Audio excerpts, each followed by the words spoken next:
আসানসোলে প্রথম medical college, MBBS পড়তে আর দূরে যেতে হবে না। আসানসোলে নতুন ইএসআই মেডিকেল কলেজ, জট কাটিয়ে ইএসআই এর সঙ্গে চুক্তি সই। এবছরই মেডিকেল কলেজ শুরুর টার্গেট।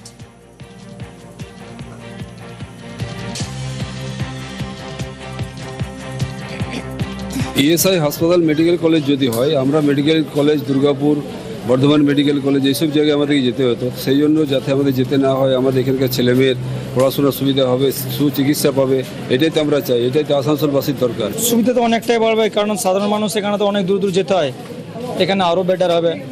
সব চিকিৎসা যদি এখানে মেডিকেল কলেজ, একটু ফেসিলিটি তো বাড়বে। মেডিকেল কলেজ নাম যখন হবে তো ফেসিলিটি তো অবশ্যই বাড়বে। আমাদের এখানে অনেক সুবিধা হবে, আমাদের লোকাল সব রোগের এখানে আমরা ট্রিটমেন্টটা পাবো, ভালো ফেসিলিটি পাবো। একটু আশেপাশে এলাকার সুবিধা হবে, আসানসোলের লোকের সুবিধা হবে। আগে যেরকম ধরুন কোনো জটিল রোগ হলে সেটা আমাদের রিফার করে দিতে হয় দুর্গাপুর দিকে বা কলকাতায়, শুনছি তো এবার এখানে হবে।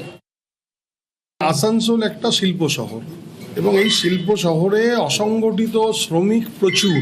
শ্রমিকদেরকে যথাযথ চিকিৎসা দেওয়ার জন্য ইএসআই হাসপাতালে যে মেডিকেল কলেজ হচ্ছে, এটা একটা অন্যতম একটা দৃষ্টান্ত। এটাতে সারা শ্রমিকরা, শ্রমিক সংগঠনের যারা যুক্ত বা যারা শ্রমিক রয়েছে, তারা ভীষণভাবে উপকৃত হবে এই মেডিকেল কলেজ হয়ে যাবে। দীর্ঘদিনের স্বপ্ন পূরণ হলো শহরবাসী। আসানসোল ইএসআই হাসপাতাল পেল মেডিকেল কলেজ। একদিকে যেমন অসংগঠিত শ্রমিক পরিবাররা উন্নতমান চিকিৎসা পাবে, অন্যদিকেও মেডিকেলের ছাত্রছাত্রীরা পড়ার সুযোগও পাবে। আসানসোল থেকে দীপক শর্মা, নিউজ 18 বাংলা।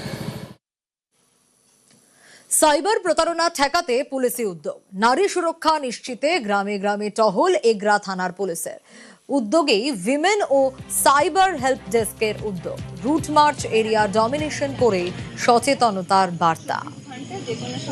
ছেলেরা যদি ডিস্টার্ব করে, টোল বিক্রি করে, এরকম যদি কোনো সমস্যা হয় তাহলে থানার নাম্বার দিয়ে যাচ্ছি, আপনারা জানাবেন।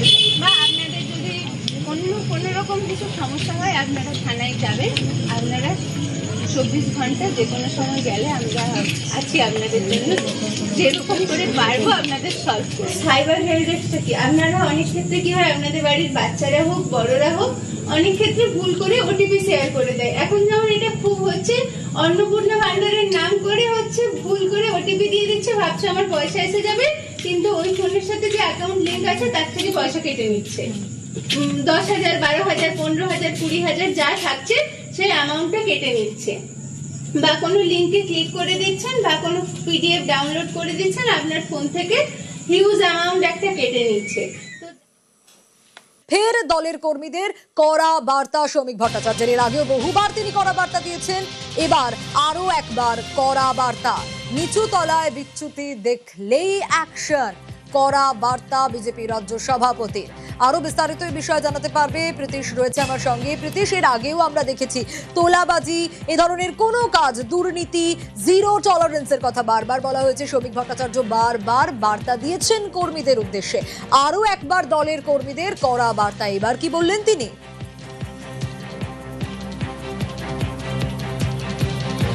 দেখো, 15 দিনের যে আলটিমেটাম বিজেপি রাজ্য সভাপতি শ্রমিক ভট্টাচার্যের তরফ থেকে দেওয়া হয়েছিল, তার আজ পঞ্চম দিন। এবং পঞ্চম দিনে কিন্তু ফের আরও একবার সতর্ক করলেন নিচুতলার যে সমস্ত বিজেপি কর্মী সমর্থকরা যারা তৃণমূলের সঙ্গে যোগসাজশ রাখছে বা তৃণমূলের সঙ্গে যোগাযোগ রাখছে বা তোলাবাজিতে অভিযুক্ত, সেই সমস্ত কর্মীদের উদ্দেশ্যে সরাসরি বার্তা বিজেপি রাজ্য সভাপতি শ্রমিক ভট্টাচার্যের। তিনি জানিয়েছেন দলের মধ্যে বিচ্যুতি রয়েছে, এত বড় দল সেখানে বিচ্যুতি থাকবেই, নিচুতলায় বিচ্যুতি রয়েছে, এটা থাকার কথাও রয়েছে, কারণ বিচ্যুতি ছাড়া কোনোভাবেই কিন্তু কোনো রাজনৈতিক দল চলতে পারে না। তবে এই বিচ্যুতির পরিমাণ যদি বেশি হয় তাহলে কিন্তু দলের তরফ থেকে চরম সিদ্ধান্ত বা চূড়ান্ত সিদ্ধান্ত নিতে বাধ্য হবে দল, এমনটাও কিন্তু আরও একবার পরিষ্কার করলেন বিজেপি রাজ্য সভাপতি শ্রমিক ভট্টাচার্য। গত দুদিন ধরে একাধিক বৈঠক হয়েছে এবং গতকাল রাত্রেবেলা কোর কমিটির একটি বৈঠক হয়েছে। সামগ্রিকভাবে সেখানেও বেশ কিছু আলোচনা হয়েছে এবং তার সঙ্গে সঙ্গে আরও দলের সামগ্রিক যে সিদ্ধান্ত, অর্থাৎ নিচুতলায় কন্ট্রোল যাতে রাখা যায়, নিচুতলায় যাতে সামঞ্জস্যতা বজায় রাখা যায়, সেই সমস্ত বিষয়গুলোকেও নিয়ে কিন্তু কোর কমিটিতে গতকাল আলোচনা হয়েছে। এছাড়াও সুনীল বানসাল, যিনি এ রাজ্যের অন্যতম পর্যবেক্ষক রয়েছেন, তিনি কিন্তু গত দুদিন ধরে জেলাওয়ারি যে বৈঠক, সেই বৈঠকও তিনি কিন্তু করেছেন। সামগ্রিকভাবে জেলাওয়ারির যে সমস্ত বিধায়করা রয়েছেন, অর্থাৎ জেলা ভিত্তিকভাবে যে সমস্ত বিধায়করা রয়েছেন, সেই সমস্ত বিধায়কদের সঙ্গে এবং তার সঙ্গে সঙ্গে যে সমস্ত জেলা সভাপতিরা রয়েছেন সংশ্লিষ্ট জেলার, তাদেরকে নিয়েও কিন্তু বৈঠক করেছেন। সেখানেও কিন্তু চূড়ান্ত বার্তা, ভুল একবার হয়, ভুল বারবার সহ্য করা হবে না বা বরদাস্ত করা হবে না, এমনটাও কিন্তু সুনীল বানসালের তরফ থেকে বার্তা দিয়ে দেওয়া হয়েছে। অর্থাৎ দল সামগ্রিকভাবে নিচু তলার কর্মীদের হ্রাস টানতে চাইছে। নিচু তলায় কোনো রকম বিচ্যুতি যে কার্যত বরদাস্ত করা হবে না, সেটা কিন্তু আরও একবার পরিষ্কার করলেন শ্রমিক ভট্টাচার্য। এবং তার সঙ্গে সঙ্গে তিনি আরও একটি কথা কিন্তু অত্যন্ত গুরুত্বপূর্ণ বলেছে সোনিয়া, সেটা কিন্তু হলো তিনি বলেছেন যে কোনো রকম জামা বদল করার জন্য সাধারণ মানুষ বা সাধারণ ভোটাররা কিন্তু এ রাজ্যে বিজেপিকে আনেনি। জামা বদল করতে যারা নিচুতলায় চাইছেন তাদেরকে কোনো রকমভাবে এদিকে অর্থাৎ বিজেপির দিকে আনা যাবে না, সেটা কিন্তু সরাসরি বার্তা দিয়েছেন শ্রমিক ভট্টাচার্য। অর্থাৎ বলা চলে নিচু তলায় কোনো রকম কোনো বিশৃঙ্খল পরিবেশ পরিস্থিতি অথবা কোনো বিচ্যুতি যে দল সহ্য করবে না, সেটা কিন্তু আরও একবার পরিষ্কার করেছেন বিজেপি রাজ্য সভাপতি শ্রমিক ভট্টাচার্য। একেবারে প্রীতিশ, বেশ কি বলেছেন শ্রমিক ভট্টাচার্য শোনাবো। আলটিমেটাম দিয়েছিলেন 15 দিনের, আজ 5ম দিন, আরও একবার কড়া বার্তা কর্মীদের উদ্দেশ্যে।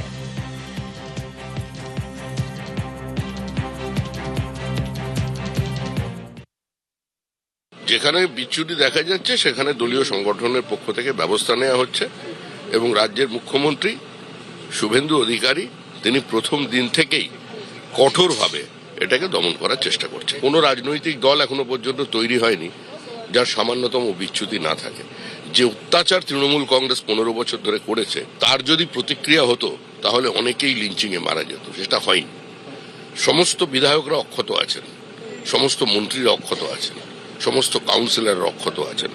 বিজেপি ওই পথে হাঁটেনি, কারণ আমরা পশ্চিমবঙ্গের যে চিরাচরিত রাজনৈতিক সংস্কৃতি, ভোট পরবর্তী হিংসার সংস্কৃতি, সেটা থেকে রাজ্যকে মুক্তি দিতে চাই এবং রাজ্যবাসী সেই উদ্দেশ্যেই ভোট দিয়েছেন। আমি আবার বলছি, রাজ্যবাসী জামা বদলের জন্য ভোট দেননি, জামার ভিতরের মানুষটার বদলের ভোট চেয়েছে।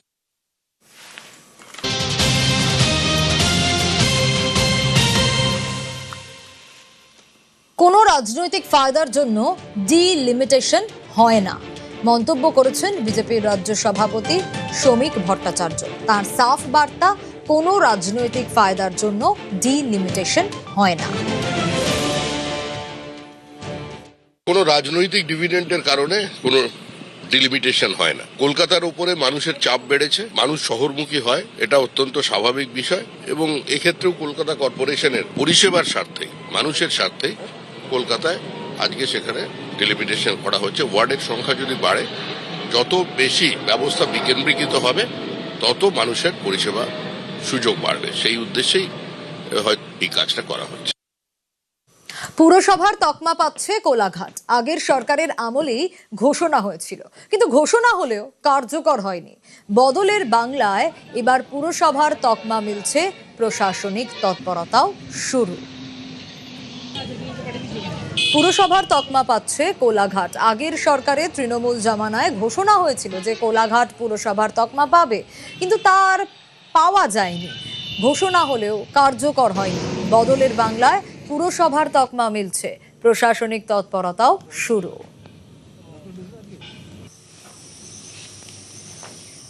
এটা খুবই আনন্দের বিষয়, এরকম একটা উদ্যোগ নেওয়া হয়েছে এবং এর আগেও এরকমভাবে একটা ঘোষণা হয়েছিল অনেকবার, সেটা আলটিমেটলি ফলপ্রসূ হয়নি। পৌরসভা হলে কী হবে, একটা ফান্ড আসবে, সো সেই ফান্ডটা একটা পঞ্চায়েতের ফান্ড, একটা পৌরসভার ফান্ড, একটা ডিফারেন্ট ফান্ড। তো পৌরসভার উন্নতিকল্পে সেন্ট্রাল গভর্নমেন্টের অনেক বড় বড় ভালো ভালো স্কিম আছে, সেগুলো যদি গ্রহণ করা যায় আমার মনে হয় অর্থনীতি দিয়ে যখন তুমি স্ট্রং হবে, তুমি চাইলে অনেক কিছু উন্নতি করতে পারবে। অবশ্যই সদিচ্ছা থাকতে হবে। সব হলে আমাদের রাস্তাঘাট, এই যে ড্রেনের পরিষেবা, আমরা সবগুলো ভালো হবে। আমরা আলাদাভাবে মানে একটা নতুন চেহারা মানে শহর দেখতে পাবো। আমরা তাদের ট্যাক্স বাড়ুক, যাই বাড়ুক, কিন্তু আমরা মানে চাই অন্তত আমাদের এখানে কোলাঘাট নতুন বা এই নতুন পৌরসভাটা হোক, আমরা খুব খুশি হব।